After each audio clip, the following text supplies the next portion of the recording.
Hey, how you doing, guys? It's Nick Bibbee. And do you like facts?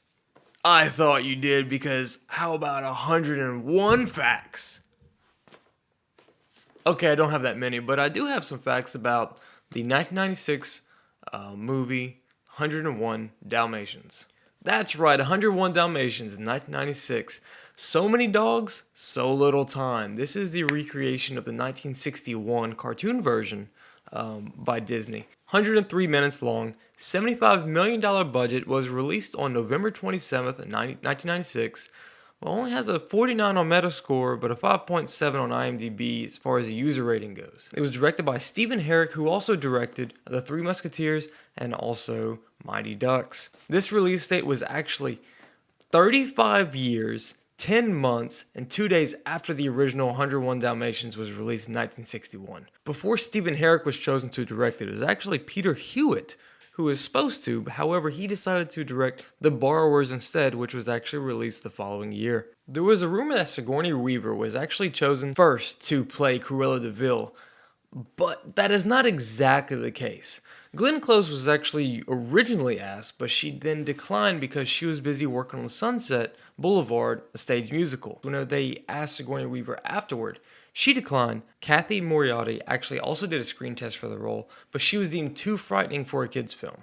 That's whenever they went back to Glenn Close and actually ended her little thing on Broadway, and when the producers offered her the role again, she accepted. However, whenever Glenn Close did accept, she felt that writer and producer John Hughes made Cruella de Vil a little bit too friendly and not as villainy as she felt like she needed to be. She thought the character needed to be more bitchier and funnier take than what Hughes had originally envisioned. She actually turned to the 1961 animated version of the film for inspiration, talking openly as the character of bludgeoning and also drowning the dogs, seen as a little bit politically incorrect in 1996.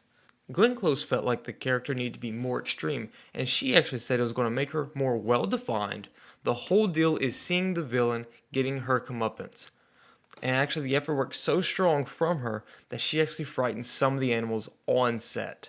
And despite Glenn Close playing Cruella de Vil with her passion for fur coats, she demanded that all her coats be made out of fake fur. Glenn Close was actually also allergic to tobacco, so during the whole film, whenever she is smoking, she is instead using herbal cigarettes.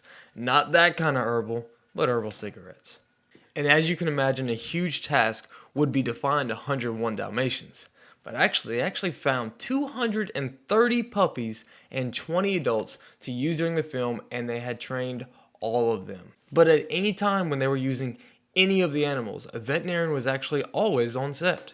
Throughout the movie, the puppies and the dogs are licking the actors' faces, and to get them to do that on cue, they actually had raw hot dogs and steak juices over their faces to make them lick on cue.